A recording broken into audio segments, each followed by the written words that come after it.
Hi, everyone. Welcome to If You're Not First, You're Last. We're on episode 9. I'm Virginia, and I have Jeff with me, and I'm actually leading this episode because we are talking about a show that I loved as a child, but watching as an adult, realized I missed a lot of episodes. And that show is Magnum PI. Yes, and as I was talking with Virginia about, I never saw an episode of the show before we did this, which is why Virginia's running the episode, and she deserves for one, of course, also. But it's funny how much I know of the show just from headlines on TV Guide and like just articles from People Magazine. I knew all the character names. I knew TC, I knew Rick, I knew of course Higgins, who I'm dressed as today, and of course Magnum. But I had never seen an episode of the show, and in fact, I do enjoy it quite a bit. Yay! Yeah, Magnum PI is actually one of the episodes on Jump the Shark's website that they say it's not Jump the Shark. It's a solid series from beginning to end. It's about Thomas Magnum and his friends TC and Rick. They are all Vietnam veterans, live in Hawaii in various professions. When we first meet him, Rick has his own cafe called Rick's Cafe Americano, where he tries to be a very, very low rate Humphrey Bogart. We'll get into our feelings on Rick later. That does not show up in any other episode ever. Right. TC runs a helicopter business called Island Hopper, so basically running tourists and other people, to the different Hawaiian islands. And Tom is a private investigator who basically squats at the house of his friend, famed author Robin Masters, whose face we don't see through the entire series, just the back of his head, his hands, and we hear his voice. And running the estate is Higgins, who's English, has 2 dogs, Zeus and Apollo. I don't know enough about dogs. I think they're Rottweilers. I think they're Rottweilers. Yes. Yeah. And I know I'm bad with breeds unless they're very small and cute. And seems very buttoned up and tense, but actually is also fought in many wars. He was in the British Army and he was part of M16. So this man has he has a history too. It just isn't as obvious. The show actually started out slow and became so popular that it was supposed to end after 7 seasons, and there was such an outcry from fans that they went and did an entire season 8 just for that. Yeah. It had at least 3 episodes, I think. And then the series finale, whenever you see something that says parts 1 and 2, that was actually a movie. Right. That was beginning to be that big. What else? They're in Hawaii. There's a lot of Asian American Pacific Island representation. Sometimes good, sometimes bad. Mostly good, I think. Yes. They are in Hawaii. They are actually the outsiders. And it's something you see a lot. We were talking to you about fashion. You'll see a change in Magnum's clothes from the beginning to the end, where it's a very bright tropical shirts, which is a thing. But then almost as he gets more into a more comfortable, low-key, things like that. As you know, basically, it's this guy solves mysteries, gets pretty women, has a past, gets his friends in mishaps, and as the series went on, he actually travels out of Hawaii. Yes. It was remade in the 2000s. I really can't talk about it and watch a single episode. I know it was supposed to. Still it is? going. Okay, so maybe we should watch it. It must be pretty good if it's still going. I do know it was supposed to, the idea was first to have his daughter be the new Magnum, and it is not. No. So. But this isn't a long line, like, 60s and 70s. If you talk about the great TV shows, a lot of them were these kind of like, being a private investigator as a career, you kind of know what they do, but you can kind of do a lot of things with, so it's in this long line of shows where someone's a private investigator, because it allows you to have this mystery of the week element, and then what Magnum brought to it was this kind of ongoing storyline. The later years the writers got more involved in these kind of like year-long arcs and villains and girlfriends. They have recurring characters. Right. Yes. There's they all come back in the finale. Every one of them's in the finale. Yeah.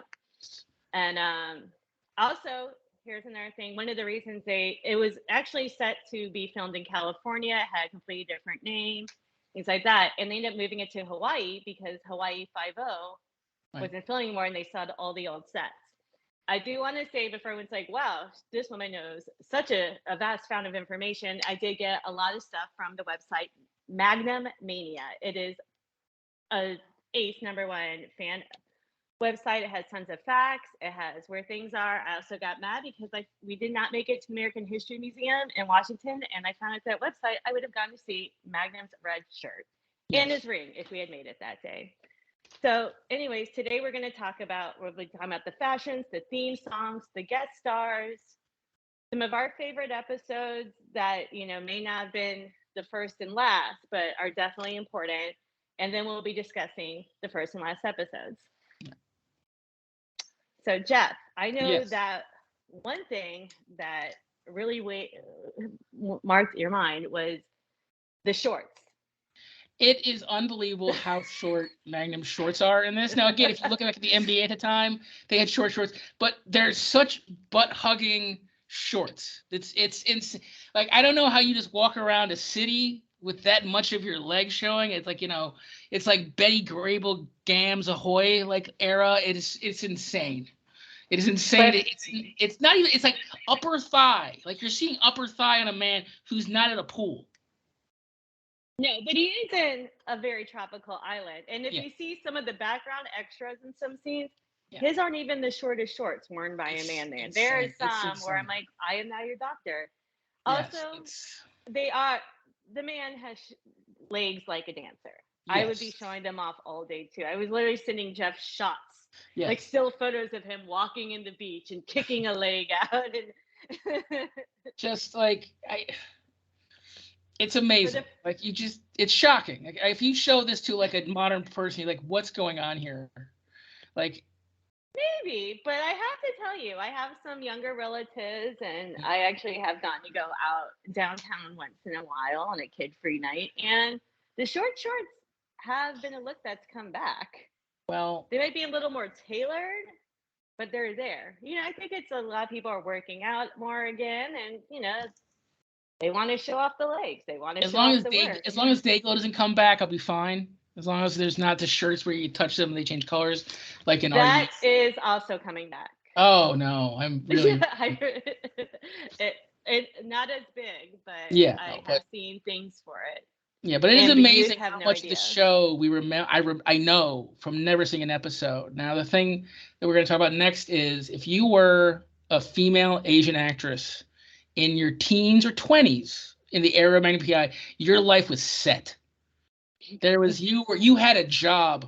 This show, there's so the opening episode or like the second episode, there's the teen Asian queen of drugs, like his and then the girlfriends and everything, and just everyone you see is just like what a time to be Asian and a girl, really. Yes. Well, and there are some parts that I think people might find a little problematic. It was funny with the one Jeff is talking about, the teenage drug queen. Yeah. They're like, well, she married this old guy at 13 and ended up killing him at 19, and it became a kingpin. And it's called China Doll. Not even, there was, which might have been about the heroin too, because I think they have a thing, China. I don't know. I don't do heroin, but I'm proud of you. Thank you. But now we would be like looking at a different element. Oh no, there's so much in the show. Of it. So much. But they also there's doctors, and I mean, like I said, they live on a Pacific island. So and Magnum was in Vietnam. I think his wife was Vietnamese. And she spoke French, so maybe French Indochina. I didn't watch the background episode. Yeah, but yeah, the big representation and I think a very realistic and positive way. Well, yeah, like there's a great book by Sarah Vowell that's all about the history of Hawaii, and it talks about how it was that way station between Asia and America. So its population, while being South Pacific, there's a heavy Asian influence, Vietnamese influence, of course, American influence there. And while I don't know if Hawaii should show this show as a hey, come to Hawaii because of all the drugs and murder on the show, and the number of times someone just pulls out a little Uzi and just is okay, just walking around with it. It's, you know, it's not really a come to Hawaii thing, unlike Lost, which came many, many years later. It really is amazing how this show really does not try to whitewash what Hawaii is and was at the time.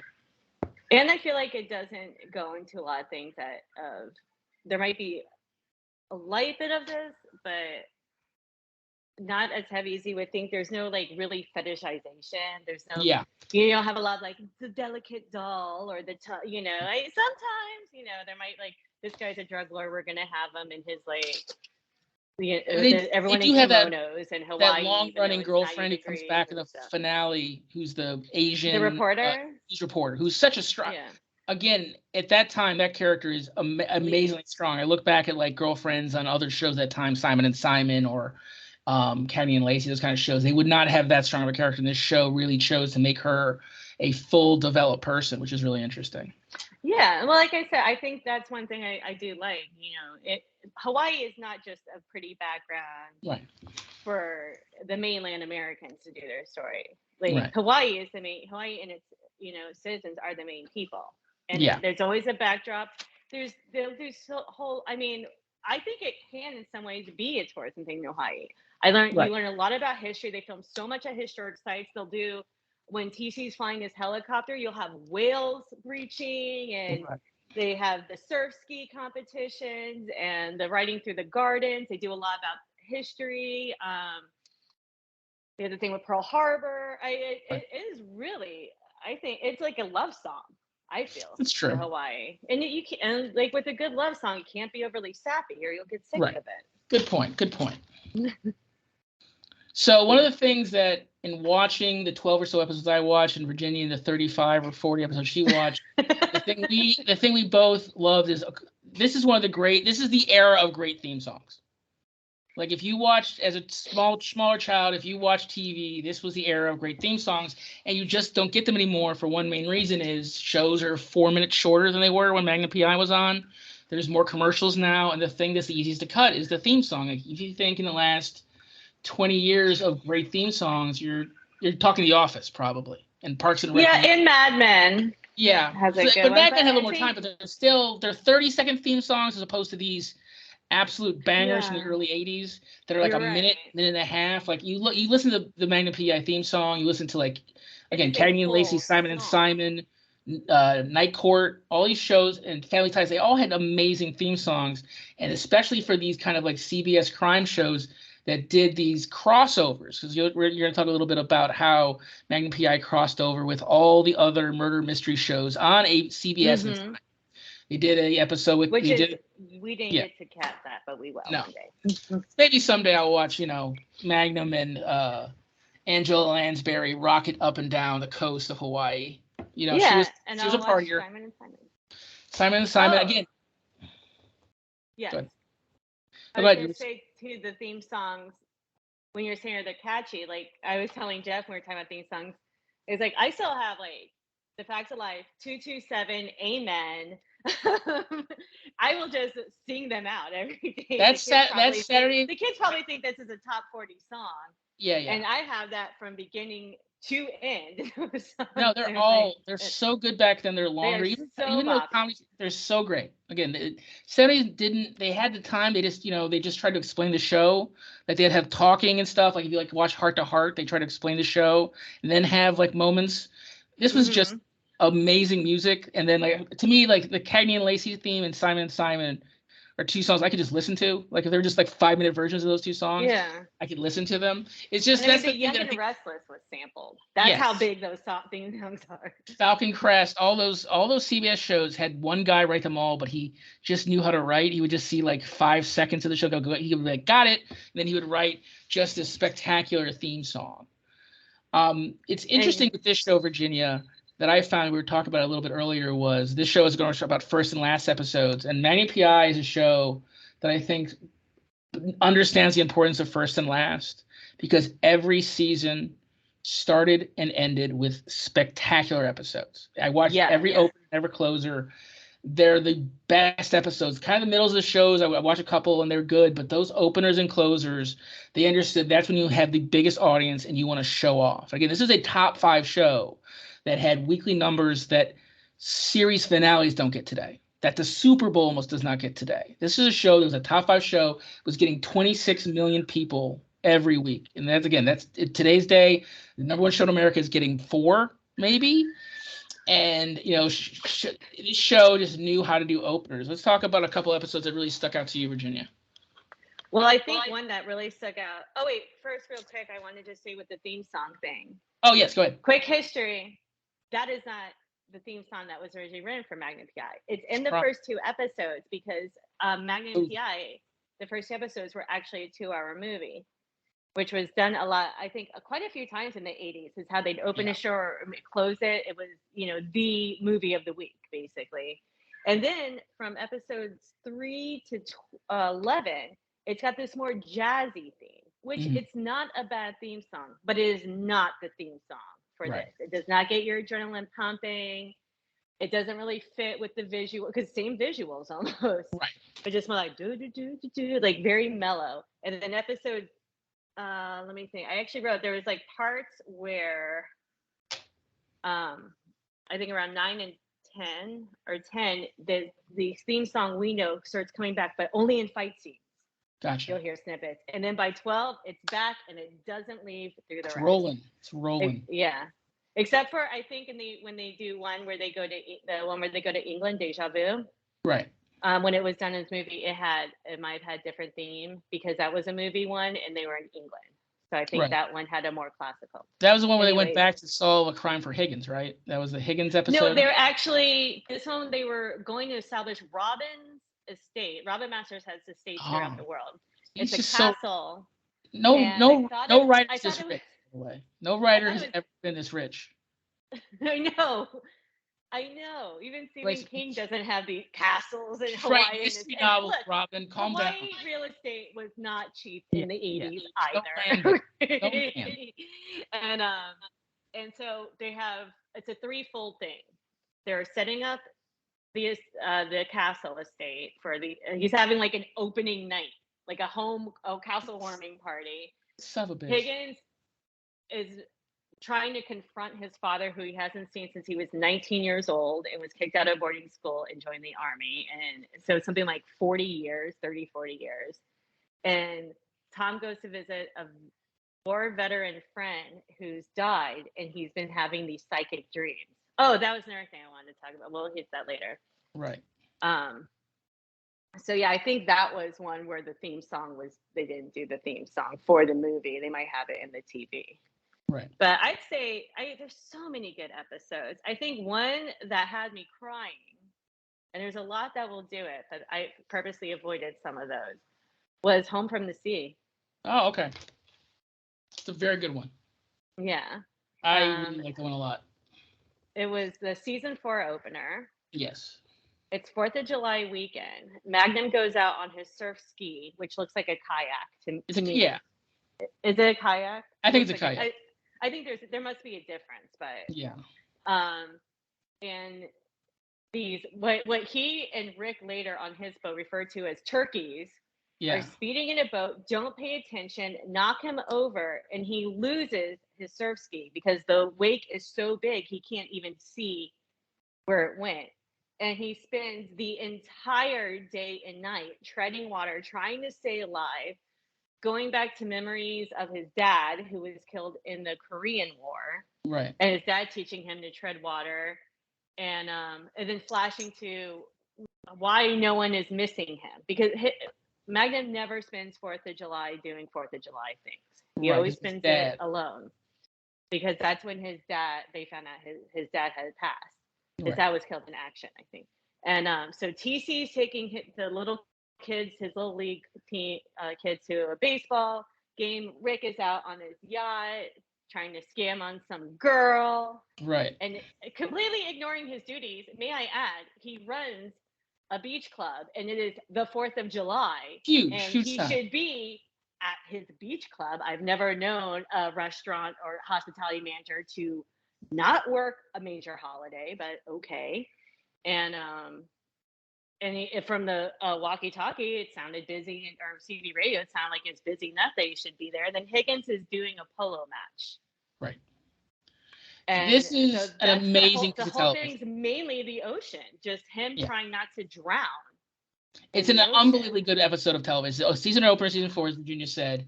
It's the first time we see a flashback to Magnum's dad, but we also see flashbacks to his wife as well. They're also in that episode. But his father is played by none other than John Pine, the father of Chris Pine, the actor you may know from Wonder Woman. I didn't even catch yes, that. he's from Chips. He plays the sergeant on Chips, and this was his one time on the show. And again, he's having these kind of delusional things. He knows there's if he tries to swim to shore, he'll get into a slipstream and he'll go even further out to sea or get hit by a boat. And it's just this amazing thing where for about 34 minutes of the episode, it's just him on the ocean having to keep the audience's attention. Again, our attention spans were longer back then. We didn't have to worry as much. But it is an incredible performance by Magnum. I watched it and I said, I bet he won his Emmy for this because I knew he won one Emmy. And sure enough, this is the episode he won it for. And it is just, and again, it takes for a while. Rick's on his boat with some bimbo. And they're maybe 70 yards from him at one point, and they can't hear him screaming because he's too busy like checking out this, chick. So she's like keeps going, let's turn on the radio. Yeah, just playing, and playing the theme song. It's TV did not do this kind of thing back then. This is something that ER would do. Yeah, it's something that ER would do, and later shows like Grey's Anatomy would kind of do in Lost. But this was just they trusted that Tom Selleck was so magnetic that you would watch him just kind of wake in the water for 43 minutes. Yeah. And it's I mean, he's not going to die because it's a season 4 opener, but it's still so tense. Also, shout out to the makeup department. Yes. He's in salt water. He has this waterproof watch his dad gave him that he would use to time when Thomas was treading water. I think when he was a kid, it was 30 minutes was the most. And now he's going on at hours. Yeah. And every time he lifts his wrist, you'll see where it's red from the salt water constantly. And he's getting it like he's got cuts on his face because you think it's rough. You will get beat up from it. Yeah. I mean, I just those little touches because it's a TV show. There's going to be flaws. There's one time where there's this in one episode there's a shower scene between him and Sharon Stone, and I texted Jeff. He's wearing shower shorts. Yeah. You can see the way I mean, they can't deal this, but the care they took, where it's like, no, this man is getting beat. Yeah. By nature, it was. Ooh. And it was just basically a very mind over matter thing. Like he had to coach himself through treading it so he doesn't give up, dealing with a shark. And you're just sitting there like, someone get out there. So I would say if you had to watch only 5 episodes of the show, this would definitely be one of them. I think this is the height of the show, along with the one we're going to talk about shortly. But before we talk about that, let's talk about another opener. It's a 2-parter that was a movie that I call the Manchurian Candidate episodes of the show. Yeah. Which funny enough, because me and Virginia last month did our first of 2 Billy Wilder episodes, and we talked lovingly about Stalag 17. The episode opens with a scene from Stalag 17, and then gets into this crazy storyline where a member of his Vietnam, one of the, I kind of feel at some point it came kind of like if they were stuck on something, it would go, another member of Magnum PI's Vietnam company would come into scene, and this is one that. This is a very special one because him and T.I. is that his? TC. Him and TC were prisoners of war with. Yeah. They were prisoners of war in like literally like Deer Hunter style bamboo. And Deer Hunter was only 7 years before this, so it was very prevalent that they had this. But instead of being, and I think they were very smart to not have the villain be Asian. I think that was very smart of them not to have this kind of duplicitous, Vietnamese man torture. No, it was a Russian/German man who was their KGB agent. Yes, KGB agent, and he comes back in the episode and all this stuff. But the most insane thing this episode, the thing that I had to rewind because I'm sure I didn't hear it. I'm sure I did not hear this. This KGB / working for the Vietnamese, guy who's running a boot camp, for POWs says the N-word. Not once, not twice, but at least 4 times. 4 times, like twice per part. Yeah, with just calling TC that just right to his face, calling him the N-word with the hardest R I have ever heard in not in like, I don't think it was this hard in like Roots or like on The Wire. It might have been this hard in American History X. It was so hard. It like, was. This guy I was mean, just. and this was not done. Yeah. This wasn't like in the 80s. Everyone just said that on Yeah. your mom's detective show. No. This like, was so. No. My jaw dropped to the floor. Like, so I was like, what? We're not like stupid. This we're is not 8 like KGB. This is 8 p.m. Thursday. Racist people wouldn't say here? that, but This is not HBO. This is 8 p.m. on CBS. Hard, 4 of them. And then what happens is he's back in Hawaii, this KGB agent, and TC and what they believe is their old friend from Vietnam. And by the way, this guy is so beaten up by being a POW. He's like ruined by it. Like literally, they're hiding in the woods and they see the KGB agent and he wants to just jump out of the woods and attack with nothing. It just shows how brutal this was for all three of them, but especially this guy. And they're setting up this basically weird like Manchurian Candidate thing where they're going to turn TC into like it's very weird, but the other thing of the episode is that this friend of Magnum's, who's like basically his chauffeur for this date, he's taking this girl on a first date, and he's there, and this guy blows up Magnum PI's car, and it's just this. Oh my God! I completely forgot that episode. Yeah. That part of the episode. But so all of a sudden, Magnum's on revenge. That was a recurring character. He's actually in the season 1. He's like shows up and he shows up at the end of season 7 as a ghost, but. He dies. Like he's like, hey, I'll get your call, Magnum. When it's like the most like, hey, I just remember The Godfather when the poor Italian wife gets murdered. They did it's the exact same scene. Yeah, like, it's this guy. Let me think. Okay, he was in the Navy. Yeah. Then there's this brigadier that always clashes the Magnum. So you always want him to be a bad guy. He's not a bad guy. They just the first episode but he's always there.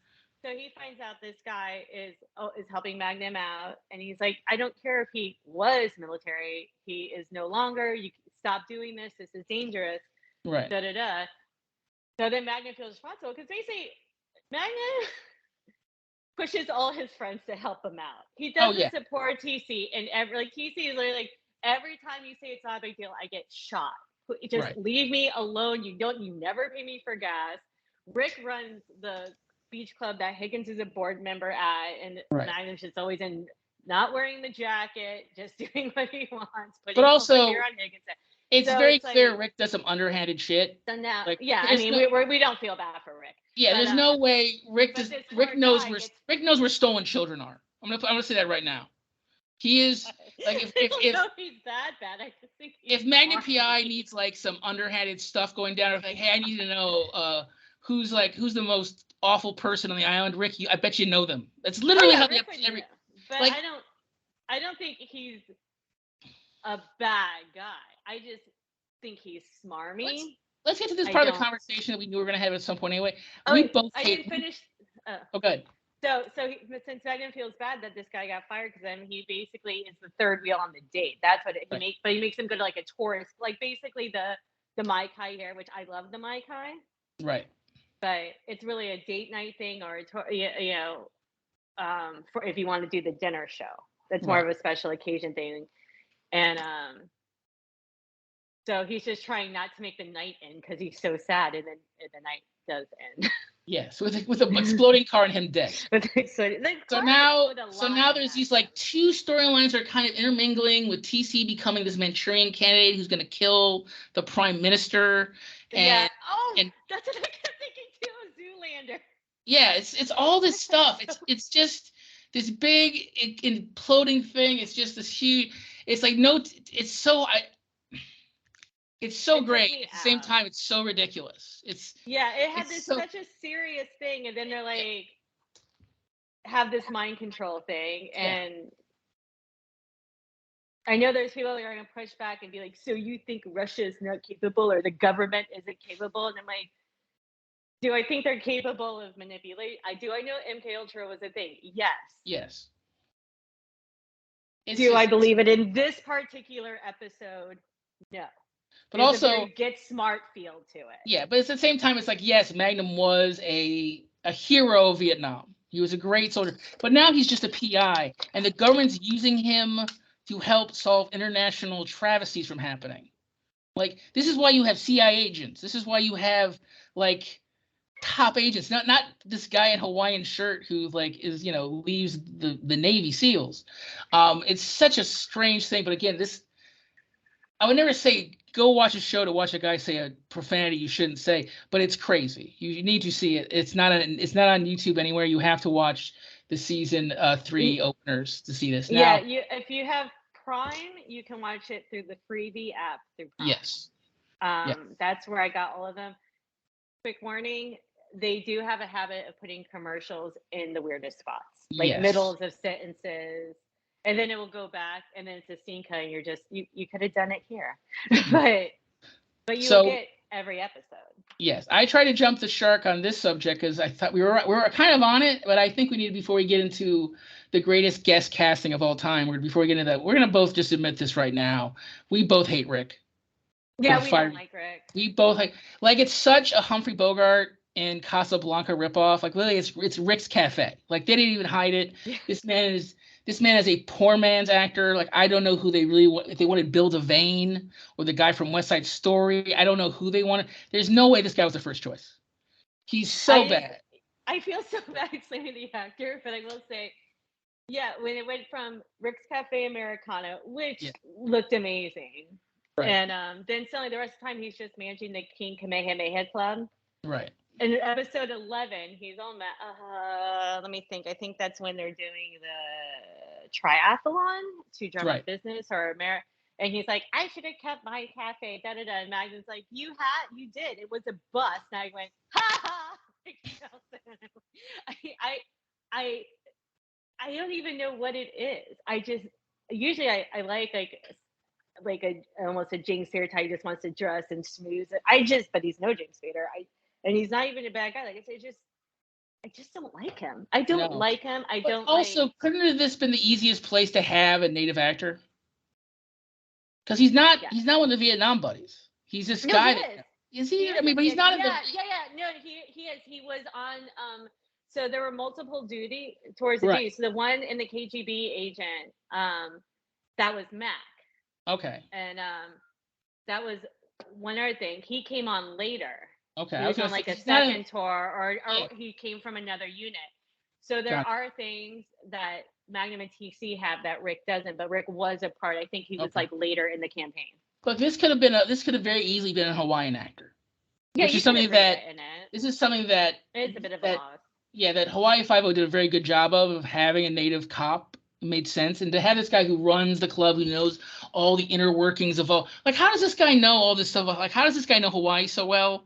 Like I said, it's kind of weird. It's an important character. I think that foursome of Higgins, TC, Rick, and it's important. They have all four parts. You have the snooty British guy, and you have this kind of like he sounds like a DJ. Like if he told me before this he worked for Y100, Oh my God. I would believe it. I would 100% believe it.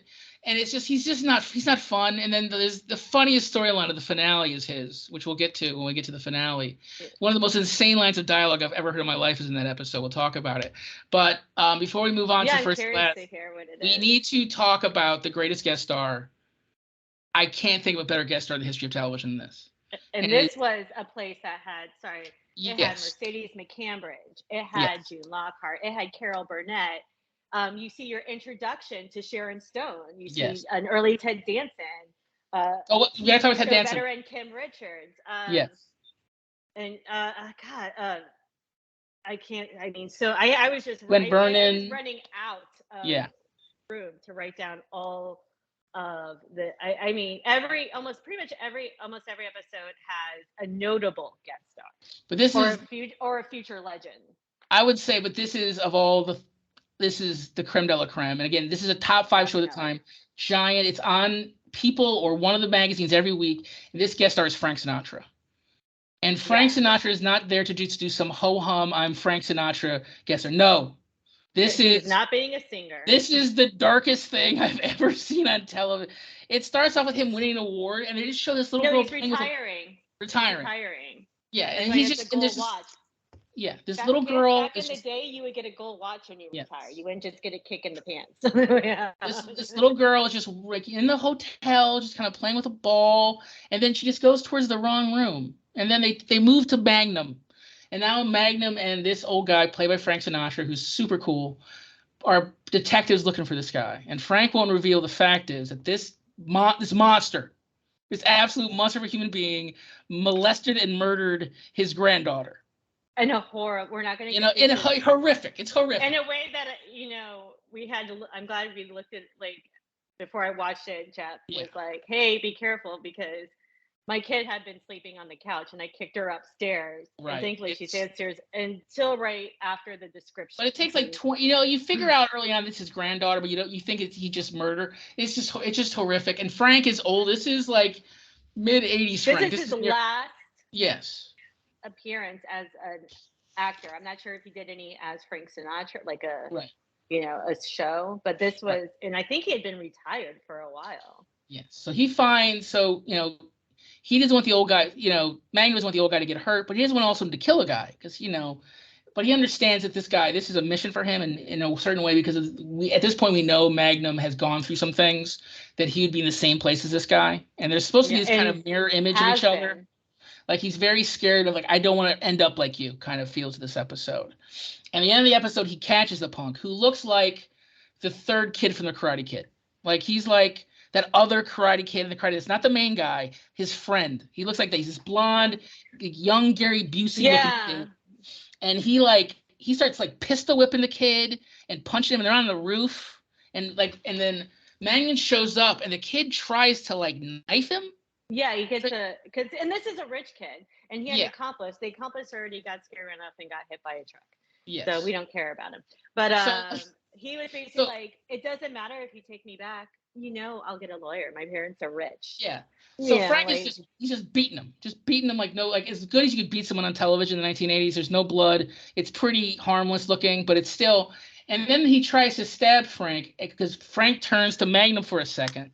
Because Magnum's trying to stop him from killing the kid. The kid goes to stab him, and Frank, in what I can only call a kick similar to Robert De Niro kicking in The Irishman, it's just not good. It's not a good kick. He kicks him off the roof. The difference is it's a realistic. I mean, for Frank's age, it's a pretty great kick. I couldn't kick that. For Robert De Niro's, he was supposed to be 30, 40 years younger. And it's a bad kick for a 30. So he kicks him off the roof. The cop shows up and he says, "Why'd you do it? Why'd you do it?" And then he goes, "What happened?" What happened? And Magnum says, And Magnum fell. Geiger had a knife. Yeah, he fell. He went for a knife and he fell. So basically, Magnum's okay with Frank killing this guy, and that's the. Well, keep in mind, Magnum's killed. Yes, hundreds of people. Well, not just. I don't mean just the war as an assassin. I mean, he set it up for that really bad guy. Yeah. For the KGB, and just that was I think that actually showed when he starts changing, when it starts getting more dark. Even though it did have a lighter then, but it's an incredible episode. I don't know. Again, it's just an incredible. If it's the last thing Frank Sinatra ever did on television or film, it's an amazing last performance. It's really good. It's for Tom Selleck. This is a great performance. Again, what we have to understand, for modern audience have to understand what Tom Selleck is. He was this close to being Indiana Jones. Mm-hmm. He's this close. It was his part originally. He couldn't get out of his Magnum contract. He was the biggest star of the 80s. He absolutely was. He was gigantic. If you watch him now on Blue Bloods or whatever show he's on, it's not the same. He was gigantic. And one of the things that I really admired about this show when I learned about it is there's a 2-part episode or just 1-part episode with Ted Danson. It is a 1-part episode. That's also Mercedes McCambridge from Johnny Guitar.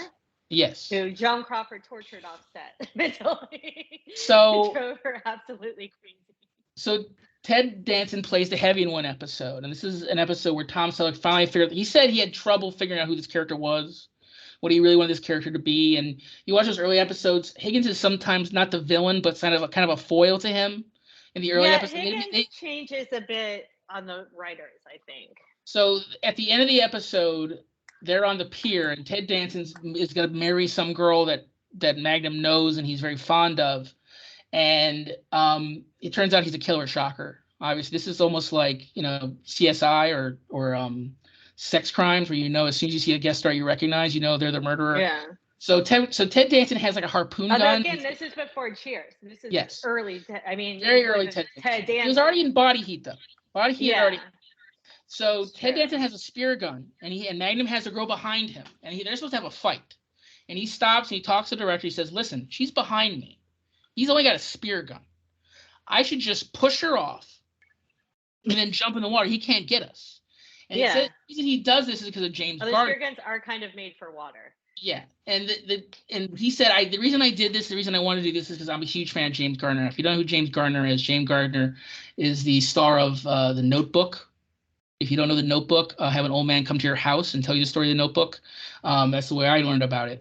But he is a star of Maverick, and he is a star of the best PI show of the 70s. This is a show that Magnum, Tom Selleck really looked at. And what the great thing about James Garner is James Garner would lose every fight and would get out of every fight possible in these shows. Because he's like, it's just on, why would I fight all the time? This is ridiculous if I can get out of it. And that's what changed in Magnum. Again, those first episodes, he's a 1980s Sly Stallone hero. Yeah, and it's fine. It's a fine show. It's fine. But when he realizes he wants to be more like James Garner, it works. Because it's not that he's a coward. It's just like, why do I want to get punched in the face? If I can have a solution that works where I don't get punched in the face, I'm going to pick that solution every time. Yeah, it's always good to pick the solution with least amount of injury. Yeah, so the show got better once he was a little more in control. He became a producer. It's always a good show. I think, like I said, we're about to start talking about the opening episode. But that changed after that Ted Danson episode where he realized, I don't need to win every fight. It got a lot better. And it doesn't have to be a fight every week. Again, that's the thing about James Garner. I think that's why. Yeah, sometimes there's no fights. Yeah, and that's the totally quiet episodes. There's funny ones.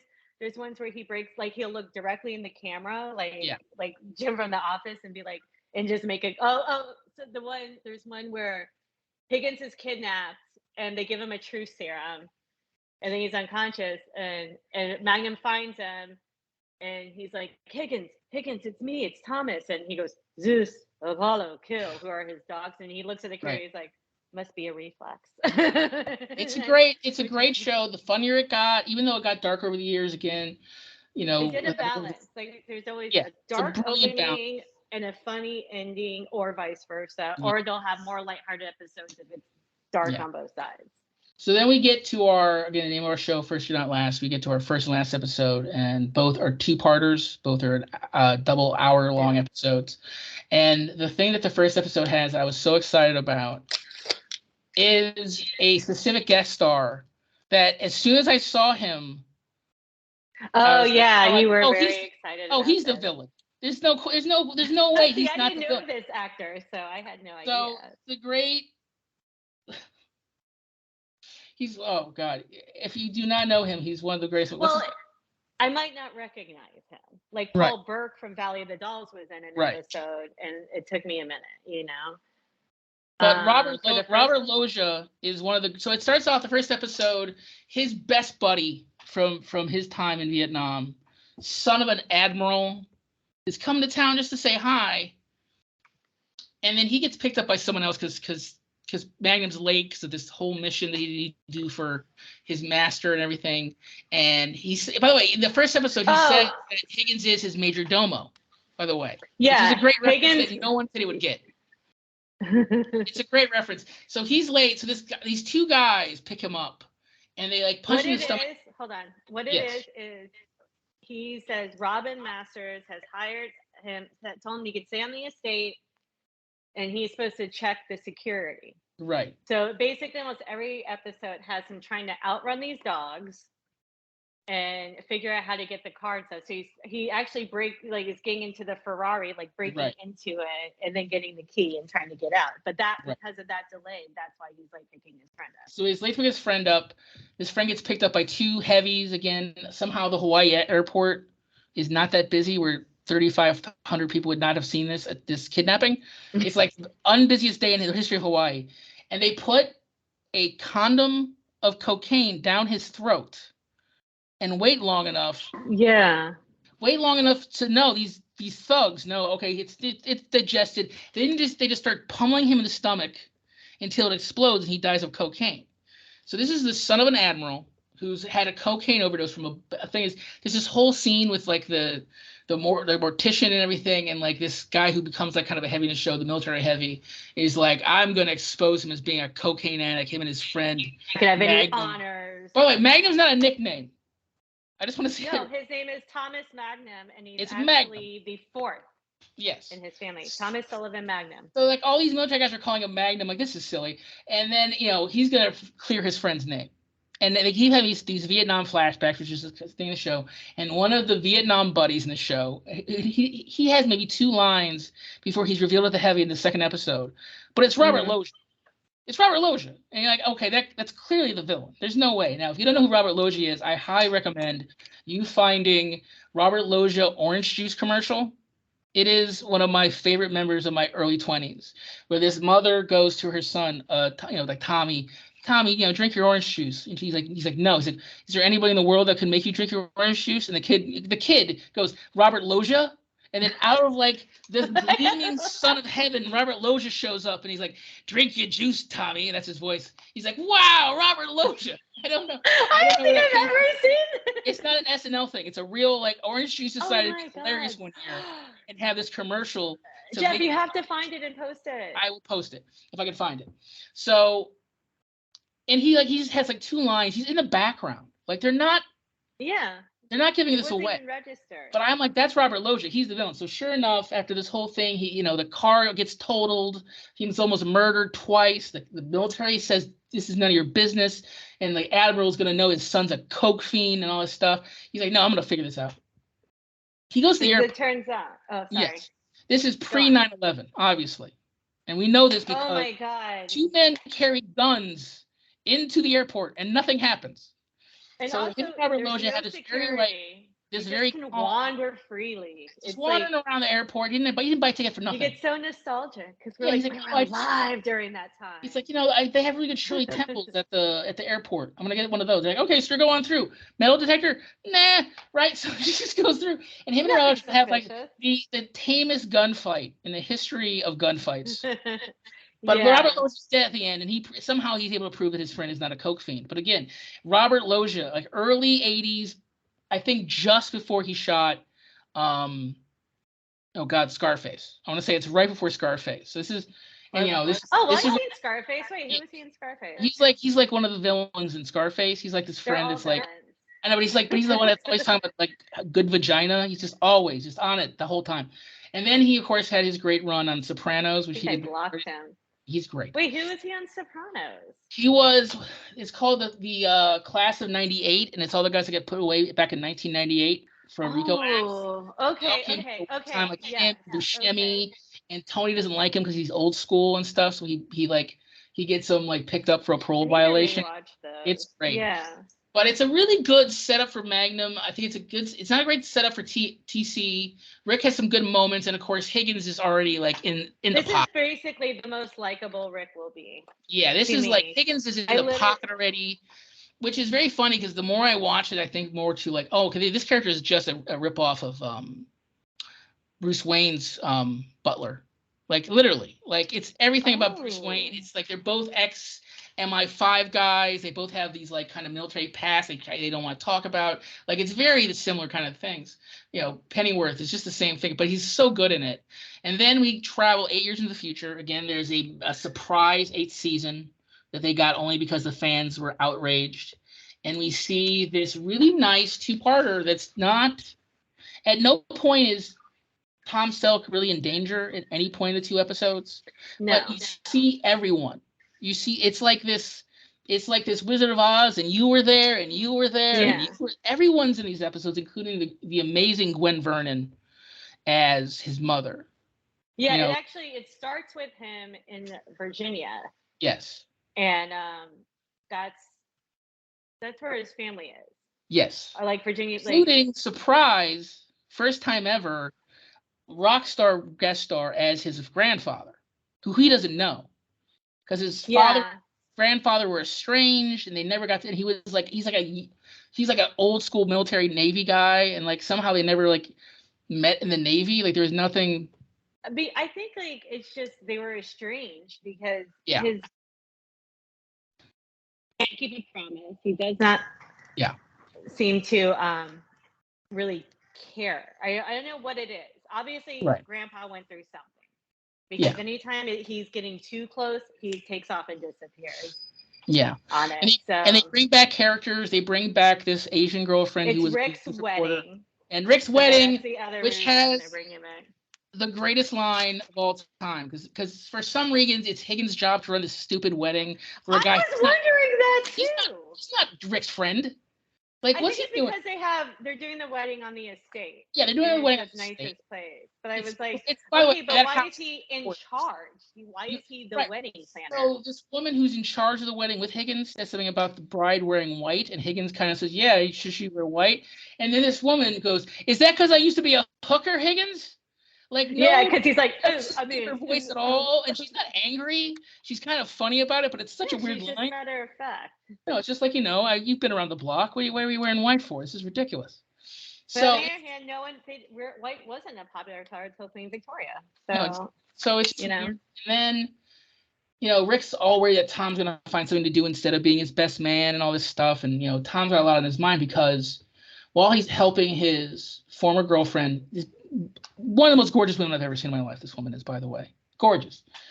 She has a stalker. So Tom is helping her with a stalker, and he's also looking for his long lost kid. Now, do you know what episode that whole blown up child thing happened in? I want to say it was. Is that the end of season 6? 6. Yeah. Okay. So the end of season 6. I don't know if it's the end of season 6. I don't think it's the end. I think it's in the middle. But I feel like it's I'm feeling a season 6, because I did look it up, but it wasn't one I watched. I watched season 1 the whole way through. So it's this woman that Tom dated at some point, post Vietnam, and she has the reporter. Yes, not the reporter. This other woman, who is now the kept woman of some rich Godfather-like figure. 7th season. Yeah, 7th season. Okay, 7th season. The little girl, and I didn't watch actually any of that season. I accidentally skipped it. So the little girl and the ex-girlfriend and the husband, the benefactor guy, all get blown up in a car accident. So Tom believes that his only child is dead for most of season 7 and all of season 8. But Higgins knows otherwise. Higgins has videotape evidence that she's not dead, but he doesn't want to give it to him for some reason. And he's not really angry. It's a murky evidence. Yeah, he's not really angry at Higgins at any point during this, but there is this weird but the girl's alive, and now he's got to find this girl. So this 2-part episode where he's, it's not closing anything. It's not that kind of classic thing where Magnum's moving to New York or like Magnum's changing career. Yeah, it's none of that. He did re-up. Yeah, it's just reference that he re-ups. Yeah, it's just another story. It's kind of this beautiful story. Yeah. And it turns out that the little girl didn't die because of this little thing that was said on the video when this audio recorder, this guy who's been in a couple episodes, another guest recurring. Every guest recurring just comes into these 2 episodes. It's kind of sweet that way. And reveals that the little girl isn't dead. He finds her at a little Paris school, little Paris or French run convent. Yeah. In Hawaii. She's in the thing. Yeah. There was, for some reason, they had it. The lieutenant colonel told him. She said that they had to keep it hidden because there was some way that she would be in danger if he knew. But I guess now it was safe. So there must have been some criminal thing. Honestly, there was a lot that it's called resolutions. Yeah. I almost feel the title "Unfinished Business" from season 8, episode 8 would have worked too, because I kind of feel like really wrapped up, and some of it doesn't make sense to me. Was being posted possibly the SS Resolution though? That's the name of a boat. I don't remember the. I think that's what it was. It was just the resolution was now back in the Navy. Well, I'm glad you caught that, because I was like, I don't understand why it's called that. Because I have nothing ends. Why are you re-upping when you just got your kid? That seems but odd. I think it's a more stable life. It really is. That's true. He would be an officer. He wouldn't be in combat. Yeah, he wouldn't be every week fighting drug dealers and stuff. Yeah, but the other crazy part of this show is, which is the thing that a lot of fans felt for the entire time, is that Robin Masters is actually Higgins. Yeah. Which is impossible. Heavily disagree. Yes, because in several episodes, Higgins not off camera, but off camera to Tom Selleck and Magnum PI, talks to Robin Masters, and it's voiced by the great Orson Welles, and another piece of great stunt casting. But the whole last episode is, Higgins not admitting it, but also not denying it that he is Robin Masters, which is impossible because we've heard Robin Masters. Magnum puts in a letter of resignation. He's like, it doesn't matter. I'm leaving. Just tell me, are you or are you not Robin Masters? And Higgins just goes, yes. And I'm like, that doesn't answer it. You can say I am or I'm not. You could be, yes, I'm not. Yes, I am. But it was I think it was the most 80s thing about the last episode, because again, the 80s had the Vera character on Cheers, who you never saw. There was all these off-camera characters that had this kind of place in the universe. And again, the show doesn't end with a big bang. It's kind of this, it's the wedding and then him with his daughter and, this kind of new relationship rekindled with the reporter. And it's kind of like Magnum. It's a resolution to the, if it's a resolution to anything, it's the resolution to the unrest in his life. That there's an answer to everything now. Because again, I think the opening episode, just because of the military stuff, says there's something missing or there's something that he can't get over, and he's over it all by the end of that last episode. The thing that this show really does, and it was commended for, was first, there were not a lot of shows or even movies that had a sympathetic look towards Vietnam veterans. Right. If any. And you'll see this a lot in the first season, not just the first episode, but in the first season and throughout, that Magnum has PTSD. Right. He has flashbacks. And there's actually one episode in season 1, and I can't remember what kind it was. It's probably, I want to say around the middle of the season, where he's really struggling with, oh my God, I'm so sorry. I forgot to turn my alarm off. I don't even know why that's on. And on the weekend. But and towards the end, he goes to TC, and he's I think they just finished playing volleyball, something related. It's like, do you ever have dreams or thoughts about back then? And then you see that TC, in his mind, it goes to something he has, and he's like, no. And he's like, yeah, no, me neither. And it really felt a lot like they all went through this together. Yeah. And there's still issues to help vets today. And it was pretty much not even a thing back then. We were still, they could say, someone had the 1,000-yard stare, they weren't the same, but there really weren't anything put in place to help people through it.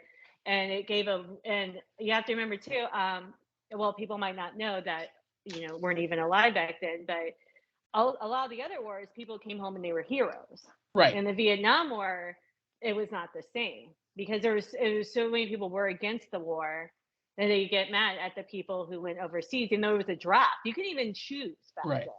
But it's also telling that Magnum stayed in Hawaii. It's so telling that there was this thing missing in him from the war, that he didn't even go home to Virginia, the first state, the home of Robert E. Lee and all these military heroes. His father was a military hero. And because he was captured, again, we had that horrible moment from President Trump where he said, my heroes don't get captured. And that was that's a simple thing for him to say. There was that feeling because of World War II, because of Vietnam having this kind of, you're our first losers. Yeah. And I think this show does a nice. They're like, you didn't win. Right. It's like, it really shouldn't even be about. Yeah, and it does a nice job of doing that without being the whole show. Again, I think in my world of TV shows, I don't like serials. I don't like shows that every episode's its own little prism. There's no ongoing story. And this show does a nice job of having these kind of things to jump through, but you pick up any episode of the show and have a good time. Yeah. And that's one of the things I really like this for the show. And I have a newfound respect for Tom Selleck and a whole newfound respect for the show, because of the Frank Sinatra's episode, because of so glad. Yeah, it was great. So next month we are doing a very special First Your Last. It is on the comedy albums of Bob Newhart. We're going to do first and last comedy albums. I don't think I've ever listened to it. I've listened to a couple of these stuff. I'm very excited for this one. But we're going to talk, of course, about the Bob Newhart show and Newhart as well, and get a little bit into his friendship with Don Rickles. But the main thing will be his first and last comedy albums. So I'm really excited about that. I hope you enjoyed this episode. If you're not First Your Last, I think Virginia did an incredible job on this show, as she does every month. So please stay tuned for episode 10. We're already almost into our first year anniversary episode. Sorry. That's how far we've gotten. I hope it's so exciting. It's very exciting. But again, Bob Newhart next month. Hope you have a great rest of the. Can I say one thing? course, Virginia. Okay, so I just want to say the shirt that I'm wearing, as you see, Jeff is Higgins and I'm Magnum. Yes. This is actually my dad's shirt. Oh, And that's my dad beautiful. was always kind of like Magnum to me, so. Oh, he's the best. The few times I got to meet her dad were truly meaningful moments for me. So that's a very sweet thing for you to do, Virginia. All right. So again, Bob Newhart next month. Hope you all have a great rest of the month.